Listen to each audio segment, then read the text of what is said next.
Në korrik të vitit 2015, dy adoleshent, Austin Stefanos dhe Perry Cohen, u nisën në një udhëtim peshkimi në Bahamas, duke kërkuar argëtim gjatë orëve të fundit të njohura të jetëve të tyre. Ata dërguan një mesazh në Snapchat prej vetëm 2 fjalësh, duke treguar që ishin në probleme. Së shpejti, varka e tyre u gjet në 160 kilometra nga brigjet e Bermudas, por të rinjt nuk shfaqeshin askund. Më vonë u zbulua që bateria e anijes ishte fikur qëllimisht, nuk kishte asnjë defekt mekanik. Atëherë, çfarë ndodhi saktësisht atë ditë dhe çfarë u ndodhi këtyre 2 adoleshentëve? Ky incident gjeneroi një shumicë pyetjesh, por kjo zhdukje ishte diçka që nuk kishte një shpjegim logjik dhe e vetmja që ekziston nuk është racionale. Pozicioni i fundit i njohur i aeroplanit dha indicje për arsyen e mundshme të shfaqjes së tij. Ai gjendej brenda 3 pikave që përbëjnë trekëndëshin e famshëm të Bermudave, një nga misteret më të habitshme të botës. Trekëndëshi i Bermudave, gjithashtu i njohur si trekëndëshi i djallit, është një rajon që ka kapur vëmendjen botërore për reputacionin e tij misterioz. Ky trekëndësh mbulon midis 1.3 deri në 9.9 milion kilometra katror oqean në majën juglindore të Floridas. Trekëndëshi i Bermudave është formuar nga 3 pika: Miami, Bermuda dhe Puerto Rico. Ai nuk është një lokacion zyrtar ose një zonë që mund të shihet në hartën botërore, por më shumë një trekëndësh imagjinar që lidh këto 3 pika. Vetë vendodhja është e rëndësishme për shkak të trafikut të saj të intensifikuar detar dhe ajror. Rajoni është një rrugë detare kryesore që lidh deri në portet e Amerikës me ato të Evropës dhe Karaibeve. Gjithashtu është një rrugë e zakonshme për avionët komercial dhe privat që udhëtojnë midis Amerikës së Veriut, Amerikës së Jugut dhe ishujve të Karaibeve. Por arsyeja e popularitetit të tij në botë nuk është vendodhja e zonës, më shumë janë misteret e pashpjegueshme të lidhura me të. Gjatë viteve, trekëndëshi i Bermudave ka qenë i lidhur me një seri ngjarjesh të pakuptueshme dhe gjithnjë e më të çuditshme. Deri më sot, të paktën 50 anije dhe 20 aeroplan kanë zhdukur në këtë rajon pa u parë përsëri, zbashku me njerëzit që udhëtonin në to. Dhe kjo është vetëm një vlerësim, pasi numri i saktë i zhdukjeve nuk mund të llogaritet.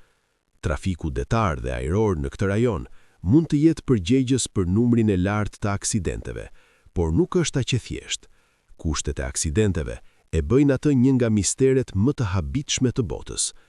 Historia e hershme. Për të gjurmuar historinë e trekëndëshit të Bermudave, ka një raport që është më i rëndësishmi. Udhëtimi i parë i regjistruar përmes kësaj zone e bëri Cristoforo Colombo. Ky zbulues italian zbuloi botën e re të Amerikave në 1492. Sipas tij, kishte një incident të çuditshëm dhe befasues gjatë udhëtimit të tij të parë në botën e re. Kur ishte afër zonës që njohur tani si trekëndëshi i Bermudave, ai pa një flak të madhe zjarri, ndoshta një meteorit që binte në det dhe që disa javë më vonë shfaqej një dritë e çuditshme në distancë. Ai gjithashtu përmendi lexime të parregullta të busullës afër zonës, çka supozoi se ishte sepse zona ishte veriu i vërtet. Pas kësaj, u raportuan incidente të shumta të çuditshme nga njerëz që udhëtuan në këtë rajon ose afër tij. Një nga më të dukshmet ishte në 1918. Në mars të vitit 1918, USS Cyclops, një anije mallrash e marinës me gjatësi 542 këmbë, me rreth 300 burra dhe 10.000 ton mineral mangani në bord, u fundos. Ajo ishte diku midis Barbadosit dhe gjirit të Chesapeake. Cyclops nuk dërgoi asnjë mesazh ndihme, edhe pse ishte i pajisur për ta bërë këtë. U bë një kërkim i plot, por nuk u gjet asgjë, as mbetje. Presidenti i Shteteve të Bashkuara në atë kohë, Woodrow Wilson, tha: "Vetëm Zoti dhe deti e din çfarë ndodhi anijes së madhe." Vite më vonë, në 1941, 2 nga anijet motor të Cyclops gjithashtu zhdukën në të njëjtën mënyrë, dukshëm në të njëjtën rrugë. Incidentet e çuditshme vazhduan pas asaj, por emri Trekëndëshi i Bermudave nuk u prezantua deri në shekullin e 20. Ai u përdor për herë të parë në një artikull të shkruar nga Vincent Geddes në 1964. Ai përdori termin për të përshkruar një zonë ku pohoi se një seri anijesh dhe avionësh kishin zhdukur në rrethana misterioze. Artikulli i tij i titulluar Trekëndëshi vdekjeprurës i Bermudave shënoi fillimin e interesit publik në këtë mister. Njerëzit filluan të intrigoheshin nga çuditshmëria e incidenteve dhe pati një rritje në video, dokumentar, filma dhe përmbajtje mediatike të përqendruar në Trekëndëshin e Bermudave. Kjo kuriozitet në rritje gjithashtu luajti një rol në ta bërë njerëzit hipervetëdijshëm. Zhdukjet legjendare. Gjatë dekadave të fundit janë regjistruar zhdukje të panumërta të lidhura me Trekëndëshin e Bermudave. Disa prej tyre janë të njohura nga shumica e nesh. Rrethanat ose numri i lartë i njerëzve të përfshirë me këto incidente i kanë bërë ato të paharrueshme. Fluturimi 19 dhe USS Cyclops formojnë pjesë të rëndësishme të këtyre ngjarjeve. Një rast tjetër është zhdukja e Ellen Austin në 1818. Anija u nis nga Liverpool drejt New Yorkut. Pasagjerët në bord po emigronin në Amerikë. Anija që në det për disa javë dhe pastaj kapiteni mori një shkurtim të paplanifikuar përmes detit të Sargasovës. Këtu është ku do të ndodhnin shumë gjëra të tjera të paparashikuara. Kjo rrudhë çoi Ellen Austin përmes Trekëndëshit të Bermudave. Gjatë kësaj kohe, kapiteni Griffin vuri re një anije tjetër në largësi. Ajo duke e braktisur dhe lëviste në mënyrë të çuditshme. Në fillim dyshoi për rrezik dhe mbajti distancë nga kjo anije, por së shpejti dërgoi një antar të ekuipazhit për të verifikuar nëse kishte ndonjë rrezik ose nëse thjesht ishte e braktisur. Pasi dukej e sigurt, dërgoi më shumë antar të ekuipazhit në anije për ta sjellë atë me ta në New York. Por një stuhi ndau këto anije dhe pati një humbje të komunikimit për një kohë. Sa po gjërat u qetësuan dhe kapiteni mundi të shikonte anijen tjetër, antarët e ekuipazhit të saj kishin zhdukur dhe anija dukej sikurse e kishte parë herën e parë, e braktisur. Ai vendosi ta linte atje dhe të shmang humbjen e një antari tjetër dhe u nis drejt New Yorkut. Pas kësaj, anija dhe antarët e ekuipazhit nuk u panë më kurrë më. Një incident tjetër i çuditshëm ndodhi në 1967, kur një kryuzier luksoz prej 23 këmbësh, Witchcraft, zhduku matën e 22 dhjetorit. Pronari i anijes ftoi një mik për këtë udhtim, një udhtim për të parë dritat e Krishtlindjeve mbi ujërat e Miamit. Plani ishte të dilnin pak në det, të fiknin motorin dhe të shijonin peizazhin. Ishte diçka e thjeshtë, por ajo nuk ishte ajo që ndodhi atë natë. Rrethus 9 të mbrëmjes, roja bregdetare e Miamit mori një thirrje për ndihmë nga anija duke informuar se kishin nevojë për një rimorkjue. Ata zgjatën vetëm 20 minuta për të arritur në vendodhje, por anija nuk ishte askund. As Witchcraft, as 2 pasagjerët e saj nuk u panë më kurrë. Ishin vetëm 20 minuta. Këto janë vetëm disa shembuj të çuditësisë që rrethon këtë rajon dhe shpjegojnë pse njerëzit janë ndjer kaq të intriguar nga ajo. Dhe pastaj është e ardhmja që tundi botën e tërë dhe pas më shumë se 70 vjetësh mbetet ende një mister. Fluturimi 19. Më 5 dhjetor 1945, 5 bombardues torped TBM Avenger, të njohur kolektivisht si fluturimi 19, u nisën në një mision stërvitjeje rutin nga stacioni ajror naval i Fort Lauderdale në Florida. Fluturimi ishte drejtuar nga tenenti Charles Carl Taylor, një pilot i përvojshëm dhe gjithashtu veteran lufte. Misioni ishte relativisht i thjeshtë. Plani konsistonte që fluturimi 19 të drejtohej në lindje nga Florida, të kryente bombardime në një vend të quajtur Hens and Chickens Shoals, pastaj të drejtohej në veri mbi ishullin Grand Bahama para se të ndryshonte kurs dhe të kthehej në bazën navale. Por ajo nuk është ajo që ndodhi vërtet atë ditë. Pas pothuajse 1 orë e gjysmë fluturimi, operatorët e bazës morën një thirrje ndihmë nga tenenti Taylor. Ai raportoi se të 2 busullat po dështonin dhe se ai besonte se fluturimi ishte mbi Florida Keys. Ai tha se nuk ishte i sigurt për pozicionin e tij të saktë dhe mjaft shpejt komunikimi u bë ndërprer dhe më në fund u humb plotësisht. Transmetimi i fundit i regjistruar nga fluturimi 19 ishte një mesazh kriptik nga tenenti Taylor për ekuipazhin e tij. Ai udhëzoi ata të ulin avionet e tyre në ujë, kur avioni i parë arrinte një nivel karburanti prej 10 galonësh, dhe pas kësaj nuk u morë më vesh për fluturimin 19. Të 14 aviatorët e fluturimit u humbën. Një operacion i gjerë kërkimi dhe shpëtimi nuk gjeti gjurmë të tyre as të avionëve të tyre. Duke shtuar mister, një hidroplan PBM Mariner, që u dërgua të pasdite për të kërkuar fluturimin 19, gjithashtu zhduku, dhe me atë 13 burrat në varg gjithashtu zhdukën në ajër. Atëherë, cila është saktësisht arsyeja e këtyre ngjarjeve të çuditshme? Gjatë viteve shumë teori kanë dalë duke u përpjekur të shpjegojnë shkaqet e misterit që rrethon trekëndëshin e Bermudave. Këto përfshin element shkencor, paranormal dhe të tjerë. Deri më sot asnjë nga ato arsye nuk është provuar si e vërtetë dhe nuk janë gjetur mbetjet e avionëve, as gabim të burrave. Ishte një nga rastet më të dukshme për shkak të numrit avioneve që zhdukën të gjithë në të njëjtën kohë. Carol A. Deering ishte një brigantin me 5 direk dhe ishte një nga misteret e famshme të fillimit të shekullit të 20 për shkak të braktisjes së plot.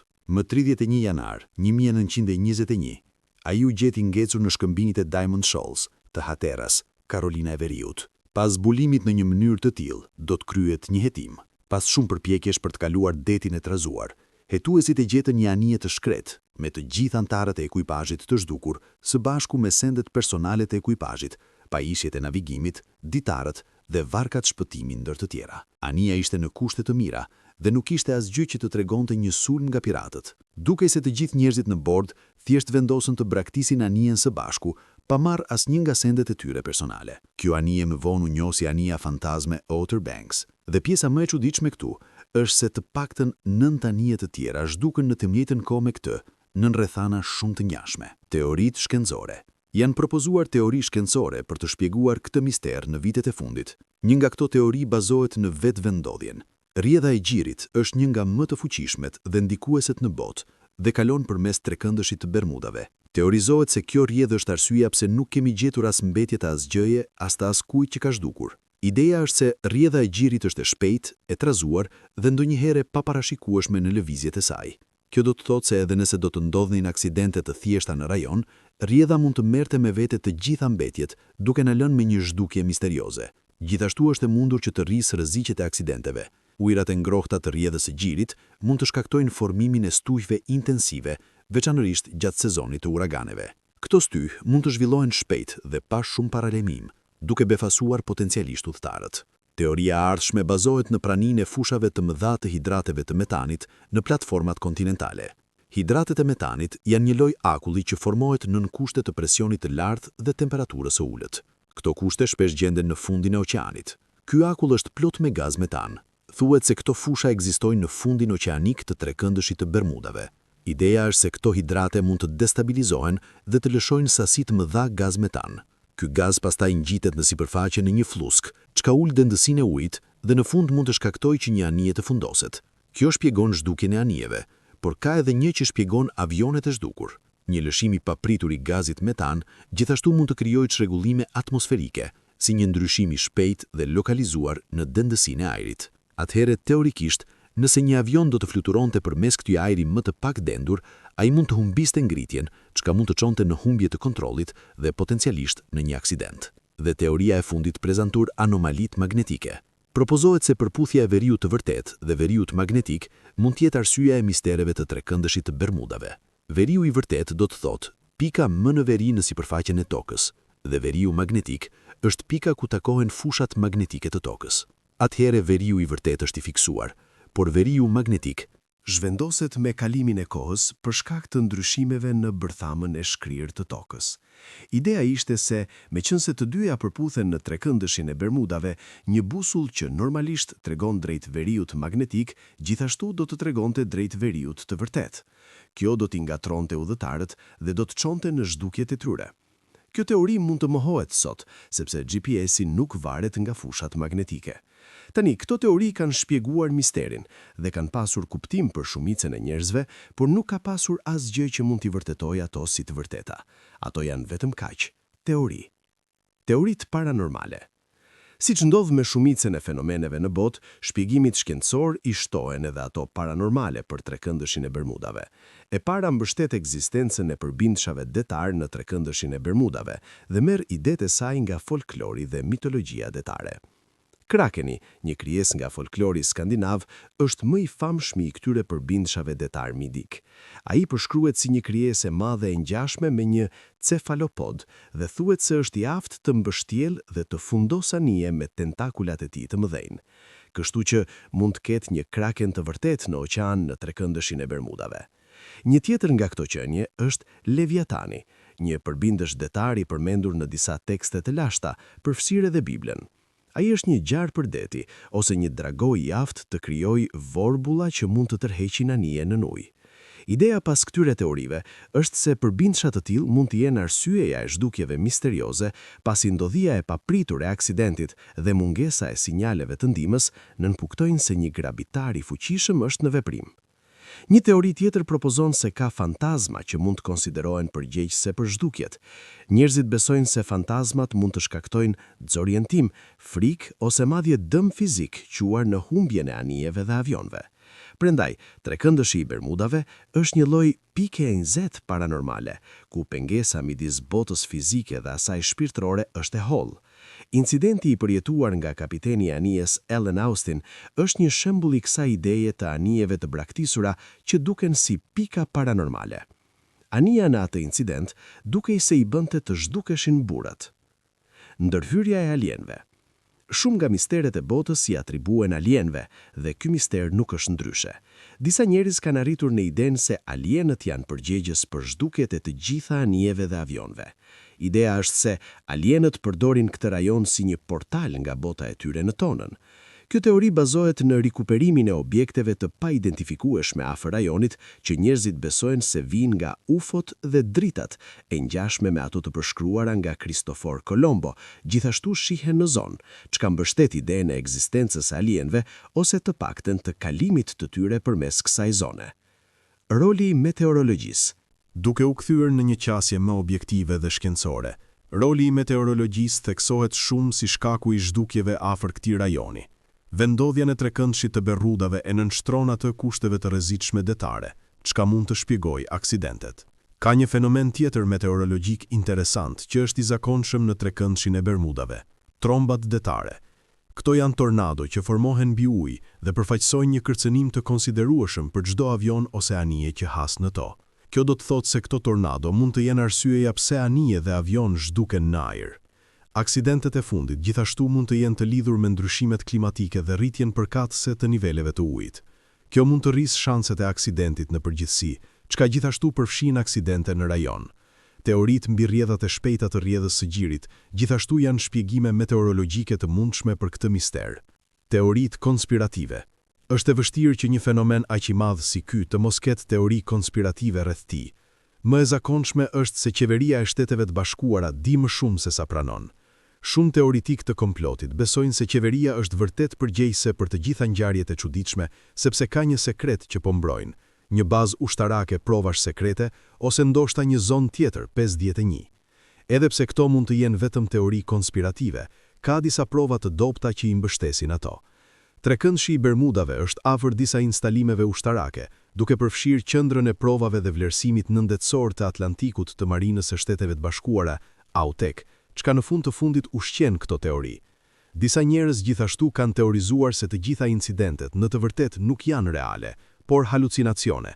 Ata besojnë se qeveria po teston fshehtas pajisje kontrolli mendje dhe krijojnë këto halucinacione në mendjet e njerëzve, që përfundojnë duke udhëtuar përmes kësaj rruge të veçantë. Atëherë përfundimi është thjesht se qeveria është përgjegjëse për disa eksperimente të çuditshme dhe kanë armë sekrete të deponuara ose në zhvillim në këtë rajon. Qeveria e Shteteve të Bashkuara ka qenë nën shumë kontroll për projektet e saj të dukshme sekrete, çka e bën të kuptueshme që njerëzit të mendojnë në këtë mënyrë. E gjithë kontroversa rreth zonës 51 rrit paranojan kundër qeverisë, duke e bërë atë të duket e mundshme që të jenë në një farë mënyre të përfshirë në të gjitha këto. Një nga më interesantet është se qyteti i humbur i Atlantidës është nën trekëndshin e Bermudave. Tani, çfarë është saktësisht Atlantida? Përmendja e parë e Atlantidës gjendet në dialogjet e Platonit. Ajo është një qytet mitik që ekzistoi 9000 vjet para kohës së Platonit, një qytet me pasuri të pakufizuar, teknologji të avancuar dhe një qytetërim të jashtëzakonshëm. Supozohet se u fundos në det në një ditë dhe natë të vetme ngjarjesh katastrofike. Tani njerëzit besojnë se qyteti ishte në ndet, veçanërisht në rajonin e Trekëndshit të Bermudave, dhe teknologjia e avancuar e qytetit po shkakton të gjitha çrregullimet e çuditshme në klimë dhe fushat magnetike. I vetmi limit i kësaj teorie është se nuk ka asnjë provë që një qytet i tillë të ketë ekzistuar në ndonjë pjesë të historisë. Një teori gjithashtu bazohet në idenë se piratët janë përgjegjës për zhdukjet e lidhura me këtë rajon. Ekzistenca e piratëve është vërtetuar dhe ka shumë përmbajtje mediatike të disponueshme për atë ide. Prandaj një pjesë e njerëzve besojnë se piratët i bëjnë njerëzit të zhduken, duke marrë anijet dhe sendet e tyre si të tyret. Një problem për këtë teori është se ajo nuk shpjegon faktin se njerëzit ose anijet nuk gjenden kurrë, as mbetjet e tyre, dhe kjo mund të jetë e vështirë për piratët ta fshehin pas kaq shumë sulmeve të tyre. Një problem tjetër me teorinë është se ajo nuk shpjegon se si piratët janë të aftë të bëjnë të zhduken avion gjithashtu, sepse kjo me siguri nuk është në fushën e tyre të ekspertizës. Këto kufizime e bëjnë këtë një nga teoritë më të dobta mbi temën, pikërisht pranë idesë së përbindshave detar. Anomalitë hapësinore kohore. Një nga teoritë më interesante bazohet në punën e Albert Einsteinit. Sipas teorisë së tij të relativitetit të përgjithshëm, ideja këtu është se vrimet e krimbit dhe vrimet e zeza janë përgjegjëse për zhdukjet e pashpjegueshme në Trekëndshin e Bermudave. Për ta kuptuar këtë, është e rëndësishme të kuptohet se çfarë nënkuptojnë këto anomali hapësinore kohore. Ka dy mundësi të bazuara në teorinë e tij, që të ekzistojë një vrim e zezë ose një vrim krimbash në Trekëndshin e Bermudave. Vrimët e krimbave janë struktura hipotetike që lidhin pika të ndara në hapësirë kohë. Ato shpesh vizualizohen si një tunel me dy skaje, secili në pika të ndara në hapësirë kohë.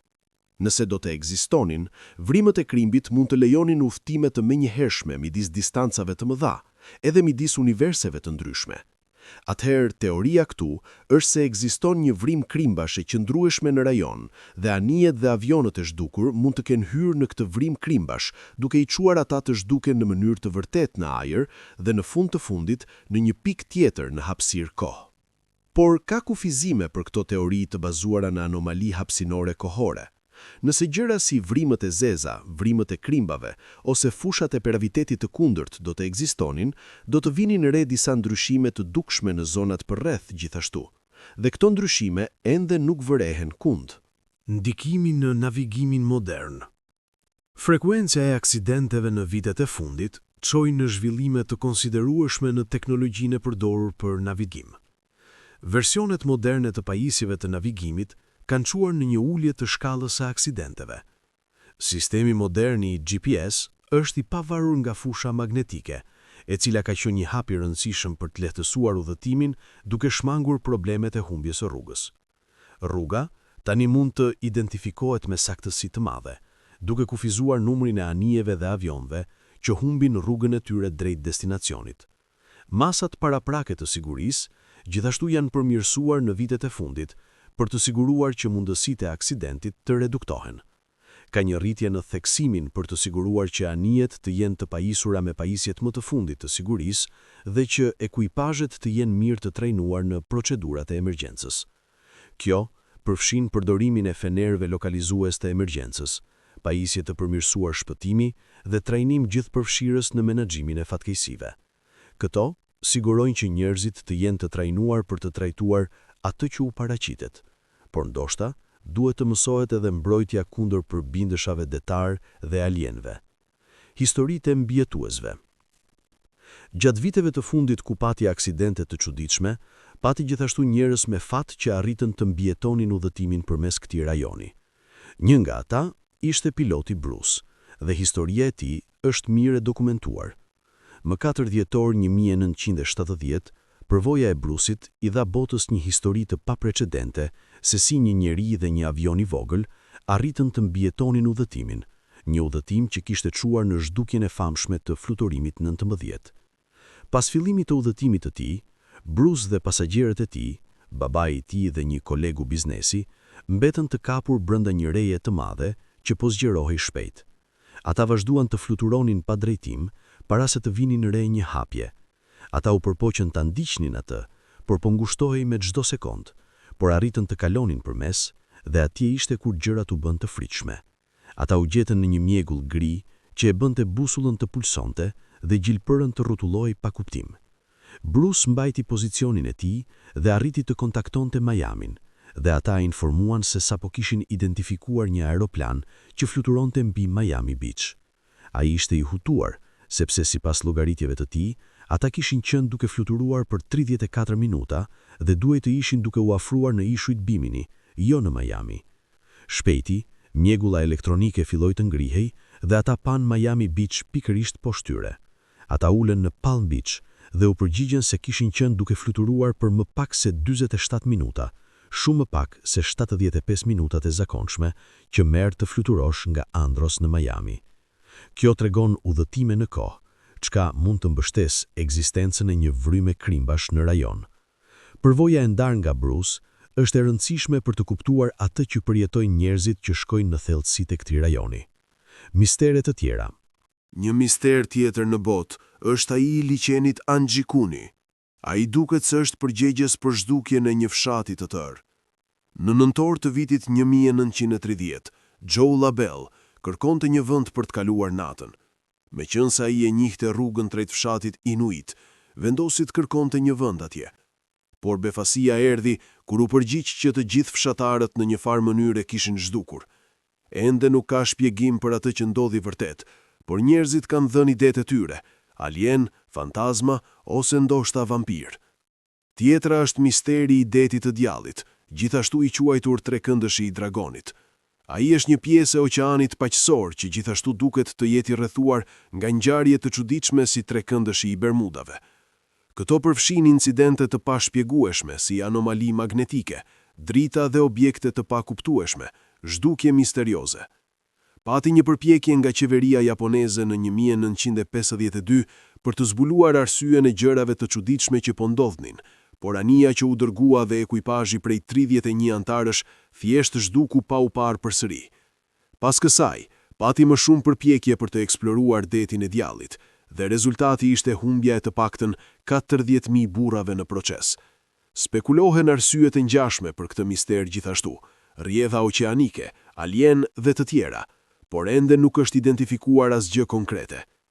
Rancho Skinwalker, më parë i njohur si Rancho Sherman dhe Rancho Skinwalker, është një pronë tjetër e mbështjellë në mister. E vendosur në Utah, ky vend ka qenë qendra e incidenteve të çuditshme si vëzhgime të ufove dhe mutilime kafshësh, por ajo nuk është më e befasueshmja e këtij vendi.